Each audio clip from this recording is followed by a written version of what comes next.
Bonjour. Le confinement a pour conséquence de rétrécir notre horizon. Il nous fait ruminer, il nous fait tourner en rond autour de nos idées qui peuvent devenir des idées fixes. Pour notre réflexion, aujourd'hui j'ai choisi un article de EDA, Église d'Asie. C'est le bulletin des missions étrangères de Paris.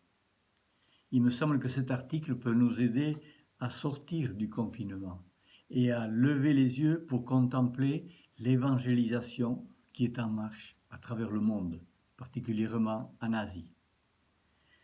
Alors je cite l'article. Le cardinal Charles Bau, archevêque de Rangoon, a salué l'aide humanitaire assurée par les catholiques de Birmanie auprès des plus pauvres, alors que le pays souffre toujours des conséquences du confinement et de la crise sanitaire. Il affirme: les églises sont peut-être fermées, mais les cœurs des chrétiens restent ouverts. Et il a ajouté que des religieux, des hommes d'affaires catholiques, des diocèses en entier ont lancé des plans d'aide humanitaire auprès des personnes affamées dans les bidonvilles, dans les camps pour les personnes déplacées internes, dans les villages, en fournissant de la nourriture à plusieurs milliers d'habitants. Dans son homélie du 17 mai, il a déclaré: nos portes sont ouvertes à nos frères et sœurs qui ont besoin de lieux de quarantaine ou d'isolement.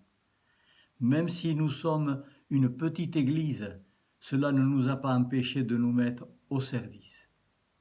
Nous sommes heureux de mettre notre foi en pratique. Nous portons témoignage de l'amour du Christ à travers ces actes de charité. Le cardinal Bau, qui est président de la Fédération des conférences épiscopales asiatiques, a souligné que les œuvres caritatives auprès des souffrants étaient, et je cite, une grande œuvre d'évangélisation. Une grande œuvre d'évangélisation. Ceux d'entre nous qui sont habitués à ne voir le Christ que dans les églises peuvent nous voir dans les rues, en train de porter son grand message d'amour et de partage avec nos frères et sœurs. Et il ajoute: nous découvrons avec humilité que par ce travail, nous rencontrons le Christ lui-même. C'est l'Évangile qui le dit. Monseigneur Beau a appelé à prier pour ceux qui sont réfugiés et logés dans les camps des déplacés internes, et pour des milliers de migrants qui tentent toujours de rentrer chez eux.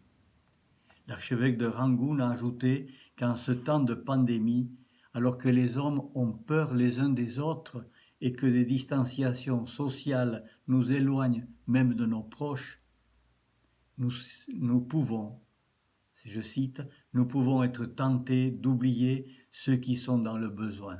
Le pape a signalé que l'humanité pouvait être frappée par 4 nouveaux virus encore pires que le Covid-19. L'égoïsme, l'indifférence, le mépris envers les pauvres et les personnes vulnérables et la confusion des valeurs. Voilà, merci au bulletin des missions étrangères de Paris de nous aider à ouvrir nos horizons. Je vous souhaite une bonne journée.